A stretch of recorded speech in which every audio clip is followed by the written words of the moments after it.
Subscribe कीजिए royal गुरुजी channel को और दबा दीजिए बेल आइकॉन को लेटेस्ट टेक्नोलॉजी वीडियोस सबसे पहले हासिल करने के लिए। हेलो फ्रेंड, अस्सलाम वालेकुम फ्रेंड। आज की इस वीडियो में मैं बताऊंगा आपने किस तरह से अपने मोबाइल फ़ोन में विंडोज़ 10 को इंस्टॉल करना है। ये दोस्तों ये काफ़ी सिंपल सा प्रोसेस है जिसके जरिए अपने मोबाइल फ़ोन में विंडोज़ 10 को इंस्टॉल कर पाएंगे। तो दोस्तों आज यही यही आपको बताने वाला हूं। दोस्तों मैं हूं होस्ट मोहम्मद काशिम मकसूद और आप देख रहे हैं रॉयल गुरुजी। फ्रेंड एप्लीकेशन का लिंक आपको डिस्क्रिप्शन में मिल जाएगा, जैसा जाकर आप ये वाली एप्लीकेशन डाउनलोड कर लेंगे।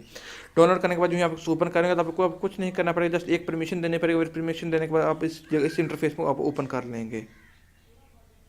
तो दोस्तों आपके पास ये इंटरफेस जो है ओपन होगा तो आपने क्या करना है कि आप सामने ये मतलब विंडोज 10 आपके मोबाइल फोन में ओपन हो जाएगी। तो यहाँ पर आप इसको रोटेट करके भी अपने मोबाइल फोन में यूज़ कर सकते हैं या वर्टिकल तरीके से भी आप इसमें अपने मोबाइल फोन में इसको यूज़ कर सकते हैं। दोस्तों ये देखिए कि मेरे फ़ोन में रोटेट हो गई और इस तरह ये मेरे मोबाइल फ़ोन में दिखाई दे रही है।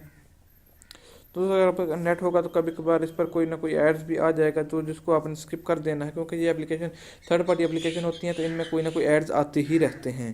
दोस्तों ये देखिए तमाम तर स्टार्स वाला पैनल भी इसमें खुल गया है। इसमें ये तरीके तमाम तर स्टार्स वाले भी हैं और तमाम तर एप्लीकेशन जो आपके मोबाइल फ़ोन में इंस्टॉल थी वो इस जगह पर आ जाएंगी। इस तरह अपने माई कंप्यूटर को जो है आप इसको ओपन करेंगे तो दिस कंप्यूटर, तो ये आपके सामने ये दिस कंप्यूटर बिल्कुल सही तरीके से खुल जाएगा। अगर आप कोई और एप्लीकेशन फ़ोन में इंस्टॉल करते हैं तो उसमें आपको इस तरह से तो कुछ चीज़ नहीं मिलने वाली, क्योंकि उसमें ये तमाम तर ऑप्शन होते नहीं है। मतलब अगर होते भी हैं तो वो सही तरह से वर्क नहीं कर रहे होते हैं। तो ये काफ़ी ज़बरदस्त किस्म की एप्लीकेशन है और काफ़ी अच्छी सी एप्लीकेशन जिसके जरिए अपने मोबाइल फ़ोन को विंडोज 10 में इंस्टॉल कर सकते हैं। इस तमाम सर्च बार भी आपको इसमें मिल जाएगी। तो दोस्तों को अगर आपको ये वीडियो अच्छी लगे तो वीडियो को लाइक कीजिए, चैनल को सब्सक्राइब कीजिएगा। वीडियो को लाइक एंड शेयर नहीं करते तो इस वीडियो को लाइक भी कर दीजिए, शेयर भी कर दीजिए। मिलते हैं नेक्स्ट वीडियो में। ओके।